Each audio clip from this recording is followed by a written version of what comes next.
好啦，咁睇咗咁耐啦，咁我講下呢兩隻有咩特別啦。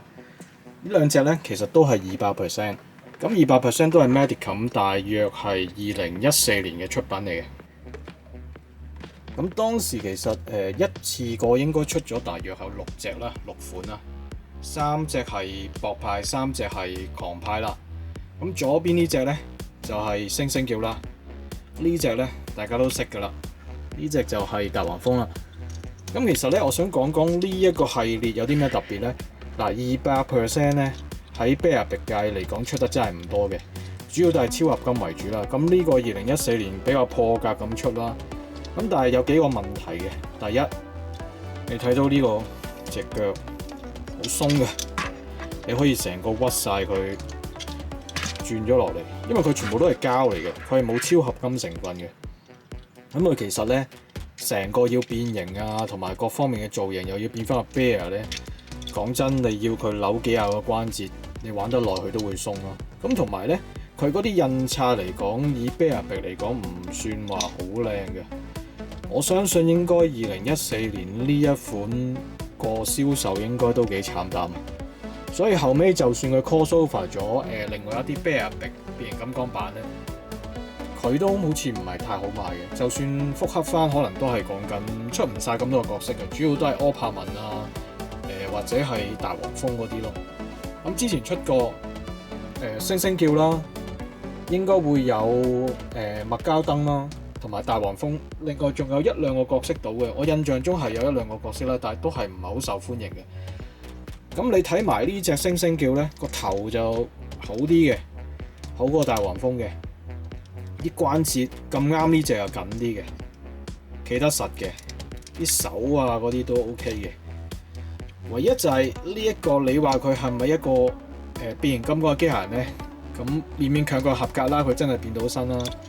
咁亦都係一個 bear 咁樣變出嚟啦。但係如果講好玩程度嗱，你見到啲手手腳腳嗰啲，佢都係夾硬屈落去啊，隱藏咁樣，咁啊一般啦。咁可能大家其實買呢隻都係帶翻去做 bear 形態啦，我相信都係 bear 形態啦。咁嚟講咧，我就覺得唔係好夠 Bearbrick 嗰個級數啊，因為正常 Bearbrick 嗰啲 QC 都會好過呢隻少少噶嘛。我相信應該當時買嗰陣應該唔好買，兼且應該都係一啲比較滯銷嘅產品啊。同埋你見到佢咁樣扭隻手咧，長期玩落去咧，嗱佢呢度有啲印刷地方都做得麻麻地，可能淺色嘅地方啦。咁我諗啲 QC 係真係差少少嘅。咁我當還原翻做個 bear 啦，砌翻佢做 bear 啦，套翻個頭落去啦。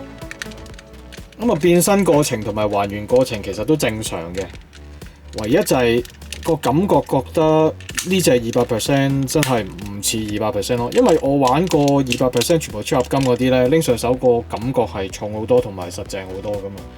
咁但係呢隻就真係好玩具啦，唯一呢隻就企得實咯。咁啊頭喺中間呢度咁樣彈出嚟嘅，呢度有2014年 Tommy 嗰個 logo 啦。咁呢手我相信真係好似之前大家玩過一番賞嗰啲咁噶啦，甩頭甩骨噶啦，好鬆噶啦，啲關節都唔係話真係咁靚。咁大黃蜂用更加，我覺得 QC 問題嚴重啊。雖然個樣係靚啲，但係成件嘢你睇下，即係唔係我講啦，真係鬆泡泡嘅，鬆嘅，本身跌落嚟嘅。咁你仲要經過一個咁複雜嘅變形過程啊？咁你話呢隻大黃蜂係幾咁難企得實咧？嗱，仲要安翻隻手啦，推翻隻腳落去啦。嗱，呢個係佢嘅腳啦，呢個屈翻佢嘅手啦。我而家轉翻佢個頭先，呢個屈咗個角度，係啦，轉翻呢邊正面，屈翻個頭。其實變身嘅過程就唔耐啊！你見我頭先拍片都好短時間可以變到身，但係咧個玩嘅感覺就真係一般啦。咁如果你真係當玩具玩 OK 嘅，如果價錢講緊係200蚊到都 OK 嘅。咁我炒價入啦。咁如果你去到一個 Bear 鼻400% 嘅價錢，咁但係如果擺出嚟咧都呃得下人嘅，只不過覺得你個價值啊同埋個 quality 好似唔係真係咁高咯。咁多謝收睇玩具專家頻道啦。咁嚟緊仲有下集啊，係可以夾硬套翻個頭落去嘅。好多謝大家收睇，下次再見。